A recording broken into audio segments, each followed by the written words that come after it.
kilifa bu taxaw ak xale bu ndaw après tu n'as rien à dire c'est décevant quand même ñu toog fii depuis boobu ba léegi amuñu lu ñu wax ak Adji Sarr yi ñu wax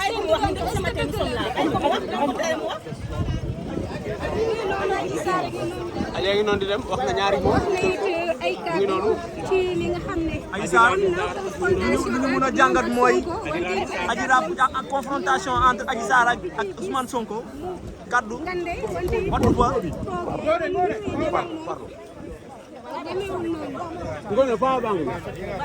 Je suis maître Henri Gomis, avocat à la Cour. En fait, ce qu'on peut dire de cette affaire, c'est que le procès pénal a ses règles et c'est prévu par le code de procédure pénale. Il y a une partie qui poursuit, le parquet, et il y a une partie qui accuse. Et aujourd'hui, c'est la partie civile. On l'appelle la partie poursuivante. Aujourd'hui, on ne peut pas venir nous dire pendant des mois et des mois que nous avons des preuves, nous avons des audios, nous avons des photos pour prouver qu'effectivement, il y a eu viol. Et qu'on arrive devant le juge d'instruction. C'est le juge d'instruction qui est en train d'instruire le dossier. On ne présente aucune preuve. On ne présente aucune preuve. On a vécu dans le silence, rien que dans le silence.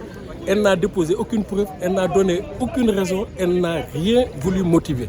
Donc, à partir de ce moment, la conséquence en droit, c'est de dire simplement aujourd'hui que le juge d'instruction doit prendre son courage à deux mains et donner un non-lieu.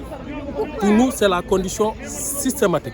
Parce qu'aujourd'hui, lorsqu'une femme dit que j'ai été violée, et que vous soyez devant le magistrat instructeur, lui là qui est appelé à renvoyer ou qui est appelé à prendre une décision de non-lieu. Vous n'êtes pas en mesure de rapporter votre preuve et vous nous dites que vous attendez à l'audience pour rapporter votre preuve. Ça veut dire qu'aujourd'hui, parfois, il faut être sérieux. Soit on fait du droit ou on ne fait pas du droit. Or, le droit aujourd'hui voulait qu'elle rapporte ses preuves. Elle n'a rapporté aucune preuve. Aucune preuve. Est-ce que ce n'est pas prématuré d'apporter ces preuves? Mais donc, quel est le sens de l'instruction? Si c'est prématuré, je me demande quel est le sens de l'instruction. Le juge d'instruction, quel est son rôle? C'est d'instruire à charge et à décharge, de voir s'il y a des éléments de preuve pour renvoyer la personne ou un non-lieu. Si on dit qu'on ne donne pas ces preuves devant le juge d'instruction, c'est parce qu'on se fout de la justice. Est-ce qu'il y aura une suite à ça, on attendra de voir avec la décision du juge d'instruction. Et vous espérez avoir un non-lieu sur ce dossier? C'est notre souhait.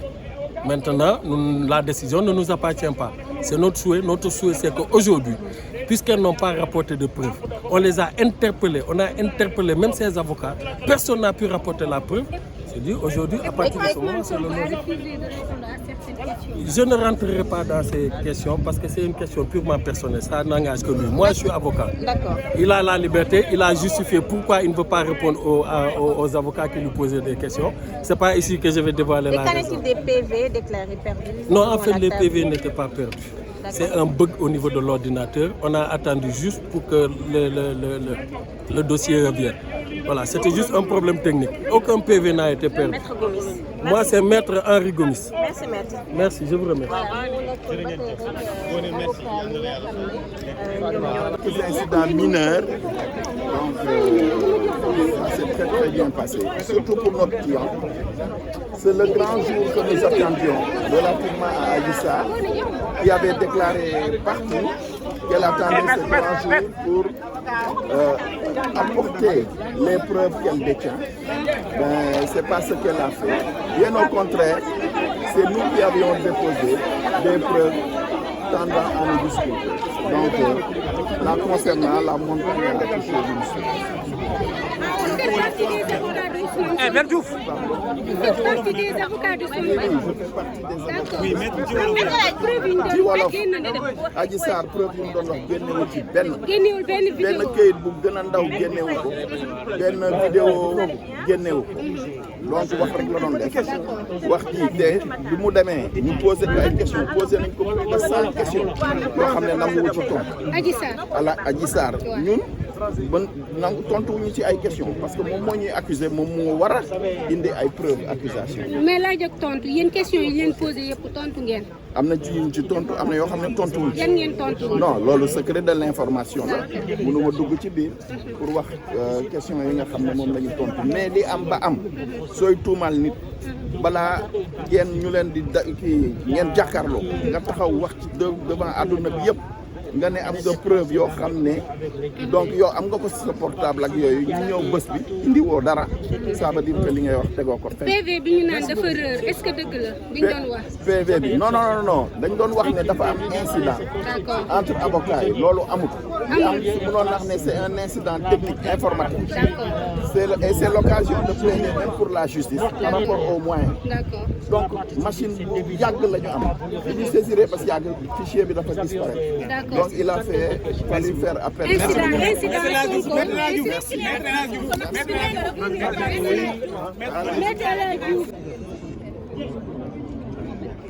waaw ba léegi nii gis ngeen ko ñu ngi ci instant yi tribunal ba léegi ci diggante Adji Raby Sarr ak Ousmane Sonko ci projet bi yaakaar naa depuis 11h ba léegi toute la presse sont là ñu ngi fii ci tribunal bi di xaar boo leen xoolee xam ne image yi ñu ngi ci instant 8h ci guddi di xaar li nga xam ne mooy Ousmane Sonko pour mu génn ak Adji Raby Sarr ak ñi nga xam ne mooy seeni avocat pour ñu dékk leen suñu micro rek laaj leen li nga xam ne projet bi nan la demee ci biir pour jox ko ñi nga xam ne ñooy askan bi di nekk Sénégal ak bitim réew.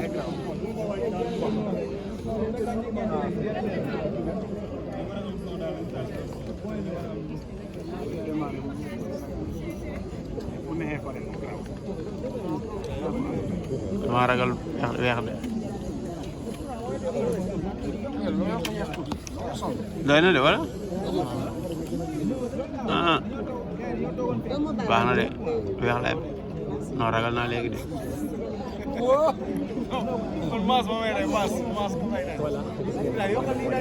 non baax na Samba li mu la sori le moo tax doo comprendre boo xoolee ci écran maas da ngay réer de maas 13 la du lan jarul sax muy àggale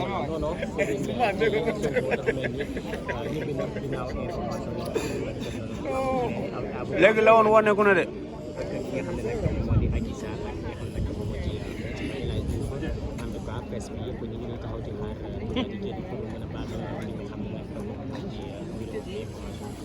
Daouda Cissé j'avais alerté que Ousmane Sonko était autorisé à rentrer loolu nag mooy information boo xam ne nag wóor na moom nag jot naa indi nga xam ne nag moo di Adji Sarr parce que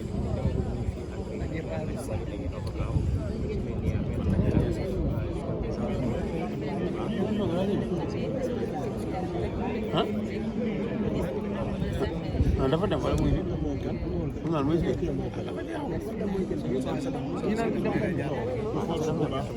non donc dem na waaw loolu la kii wax de waa Diop wax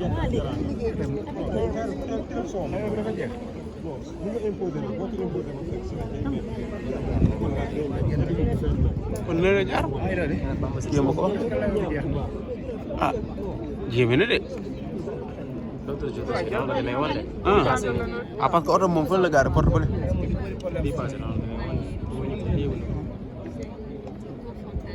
dëgg du jaar fii oto fan la gaare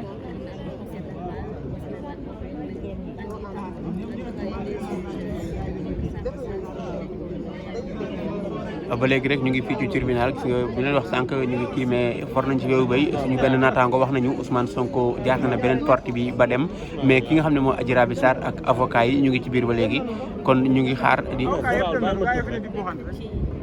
ñu ngi xaar kooku day indi xelu mag daa bu ngeen buuse mu ci seen place muut leen am na oto buy génn mu ngi noonu xamuñu nag ban oto la xamuñu ban oto mooy génn waaye daf mel ne suñu benn jigéen la macha allah mu ngi noonu di génn ba léegi rek ñu ngi négandeku fii ci tribunal bi waaye jég nañ ci for nañ ci wébu bay ne suñu benn naataango ne Ousmane Sonko dem na ñibbi. Daouda Cissé aussi loolu information li nga xam ne nag dem na mais ki nga xam ne nag moo di Ousmane Sonko ba tey moom mi ngi fi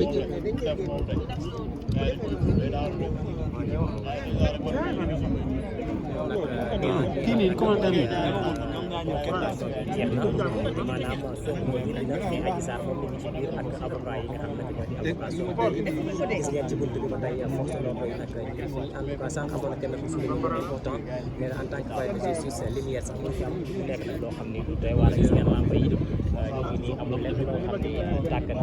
waaw garaawul nañ dem amul solo ñu naan loo xam ne tàkk na boo xoolee daanaka li solo li nga xam ne nag moom moo di presse bi ci li nga xam ne nag moom moo di ci wàllum liggéey naam journaliste bu ñëw war na daal li nga xam ne nag moom moo di lumière mais yaakaar naa ne li nga xam ne nag moo di convocation bi ak si heure bi donc nag tey jii je pense que bien fekkoon na li nga xam ne nag moom moo di palais de justice amoon na lumière yaakaar naa ne liggéey bi dina ko nag il faut que ñu yomb image yu gën a am solo li nga xam ne